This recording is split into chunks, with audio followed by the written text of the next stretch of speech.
કિન્નરી ખૂબ જ સ્પષ્ટ વાત કરવા માંગુ છું કે કોઈ રાજ્યમાં ભારતીય જનતા પાર્ટી હારશે તો ચાલશે, કોંગ્રેસ પાર્ટી હારશે તો ચાલશે, પણ આપણો ભારત દેશ દુનિયામાં કોઈ પણ જગ્યા ઉપર કોઈ પણ સ્ટેજ ઉપર હારવો ના જોઈએ. આ ખૂબ જ સ્પષ્ટ બાબત છે. આજે 108 લોકોને જે રીતે જંજીરો પગમાં પહેરાઈને, હથકડી હાથમાં પહેરાઈને જે રીતે શર્મસાર કરવામાં આવ્યા છે, 108 લોકો શર્મસાર નથી થયા. ભારત દેશના 140 કરોડ લોકો શર્મસાર થયા છે. ક્યાં ગઈ વિશ્વગુરુની વાતો? આવી રીતે તમે વિકસિત ભારત બનાવવાની વાત કરશો.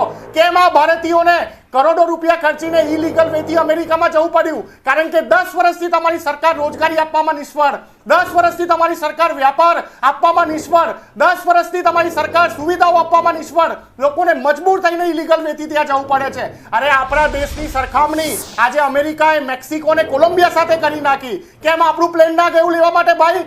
જ્યારે યુક્રેન રશિયાની વોર ચાલતી હતી ત્યારે એરલિફ્ટ કરવામાં આવ્યું, ત્યારે તો તમે તાળીઓ વગાડતા હતા. પ્રધાનમંત્રી મોદીજી, વિશ્વગુરુએ એરલિફ્ટ કરાયું, યુદ્ધ રોકાઈ દીધું. તો કેમ આપણું પ્લેન ના ગયું?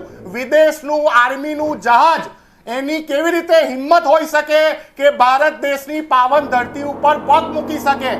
ભારત દેશે અલાઉ કેમ કર્યું? કોલંબિયા જેવું નાનું કન્ટ્રી, જ્યારે આજ અમેરિકા કોલંબિયાના નાગરિકોને, ઇલીગલ નાગરિકોને કોલંબિયા પરત મોકલતી હતી, આજ અમેરિકાના આર્મીના પ્લેનમાં, ત્યારે કોલંબિયાની સરકારે ના પાડી, એમને લેન્ડ થવાની પરમિશન નથી મળી. તો ભારત સરકારે કેમ લેન્ડ થવાની પરમિશન આપી? કેમ આપણું પ્લેન, કેમ આપણા કોઈ પણ કોમર્શિયલ પ્લેન ત્યાં નતા જઈ શકતા નાગરિકોને પરત લાવવા માટે? નાગરિકો ડિપોર્ટ થાય છે, વિષય એ નથી.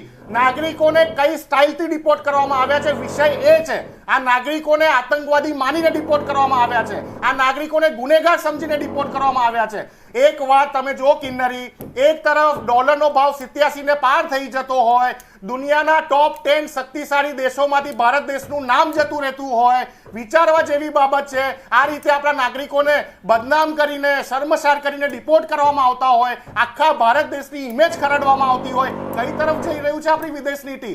આપણા દેશની વિદેશ નીતિ કઈ બાજુ જઈ રહી છે? આમ તો તમે નમસ્તે ટ્રમ્પના નામે 100-200 કરોડ ખર્ચીને તમે તો એવું કહેતા હતા કે ટ્રમ્પ તો અમારા મિત્ર છે, ટ્રમ્પ હંમેશા ભારતને. જી બિલકુલ નિશાંતભાઈ, અહીંયા આપને અટકાવવા માંગીશ. આપણી સાથે યોગી પટેલ, સામાજિક કાર્યકર્તા